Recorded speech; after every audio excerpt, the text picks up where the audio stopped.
Professor Hadjivassiliou. I'm a consultant neurologist working at the Sheffield Ataxia Center in the UK. As with any neurological problem where you have damage to the brain, or in this case the cerebellum, which is the balance organ, what you try and do is prevent that damage from occurring, because if you leave it until such time that there is loss of neural tissue, then unfortunately the brain as such doesn't have the capability of repairing. And that's precisely the reason why making a diagnosis early, particularly for ataxias that are treatable, is essential in achieving the best outcomes. Of course, the limitations of making early diagnosis is how quickly are you able to get the patient referred to the right center, and having the right tools to be able to make a precise diagnosis. We know, for example, that making a genetic diagnosis using whole genome sequencing can take up to a year, for example, at the moment in the UK to get a result. So the sooner the better. The immune-mediated ataxias is a group of ataxias that have to do with autoimmunity. In other words, an immune reaction that tends to cause the damage to the balance center. There's divided into two groups, those where we know what the trigger is. For example, gluten ataxia is a form of ataxia that is caused by gluten, which is found in wheat, barley and rye.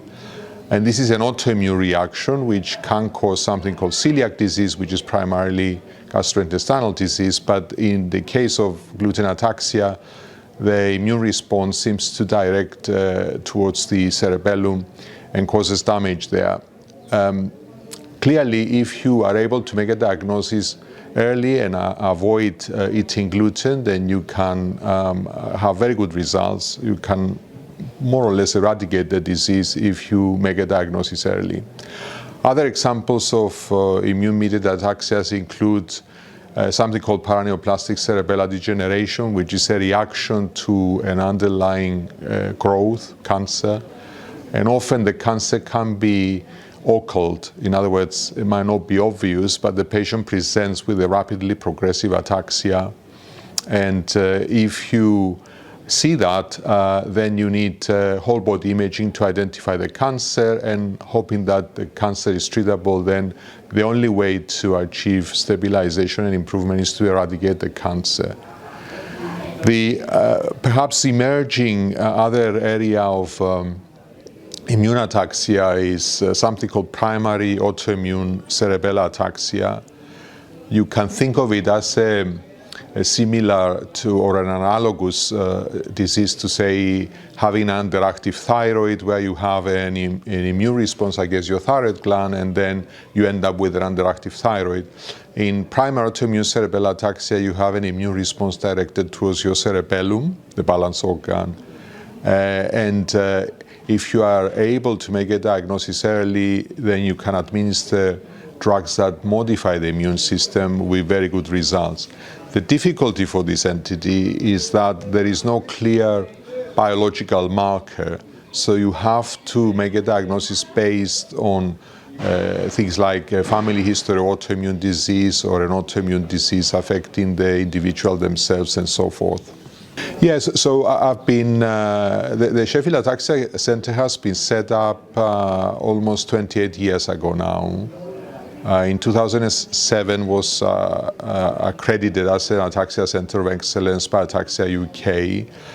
And in fact, one of the good things about Ataxia UK is this association with the Ataxia Center, by which you have certain standards that you need to meet, and also a collaborative work between the patient organization and the clinical organization. One of the big areas of improvement, I believe, is the appointment of ataxia nurses.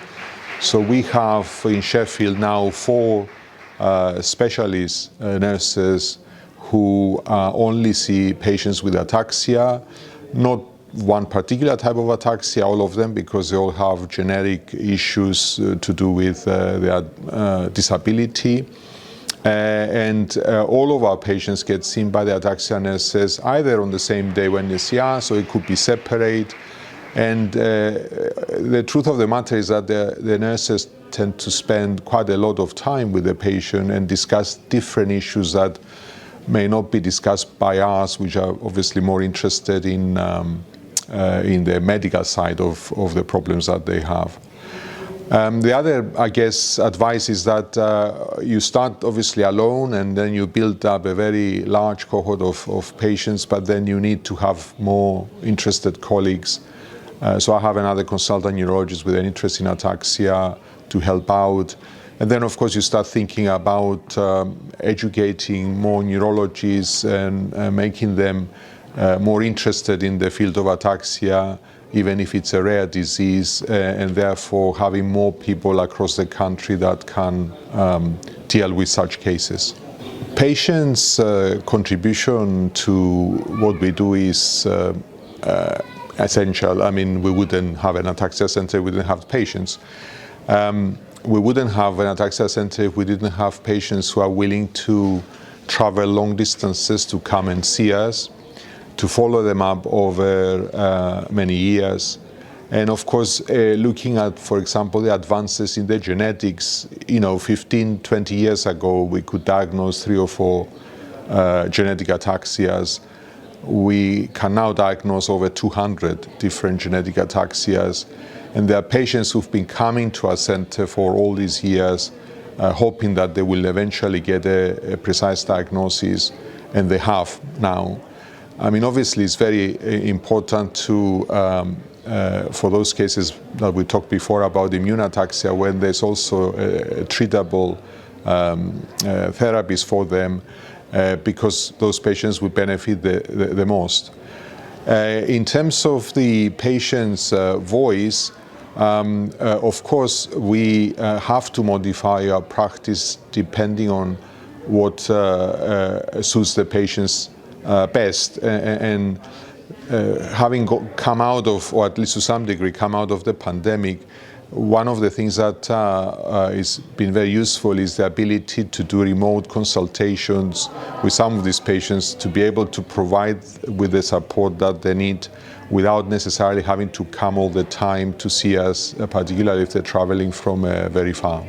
So the kind of examples that might be worth considering for the Greek state in terms of supporting such patients, based on our experience, is firstly to have a very strong ataxia association, which is obviously been formed 2 years ago, and I think hopefully will go from strength to strength, because then you can influence policies, you can influence the health system, you can even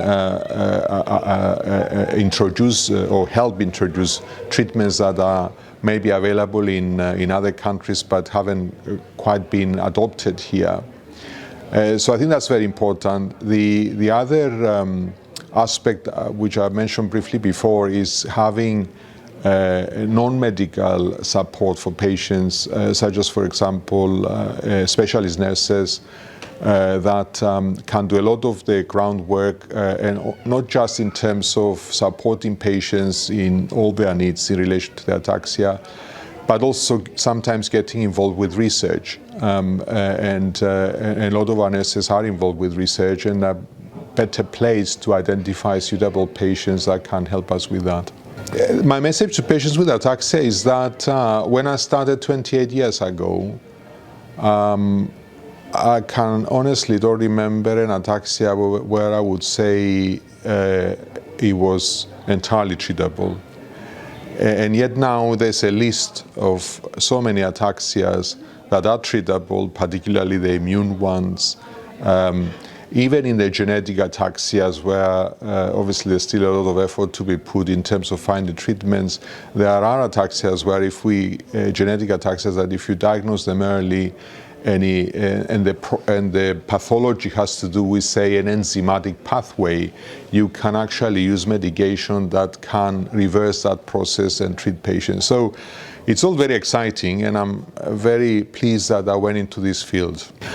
My message to patients with ataxia is that you should be positive. I think that the timing is right for identifying new treatments for you, and I think it's very, very important to engage with our profession, because I'm pretty sure that there's a treatment around the corner.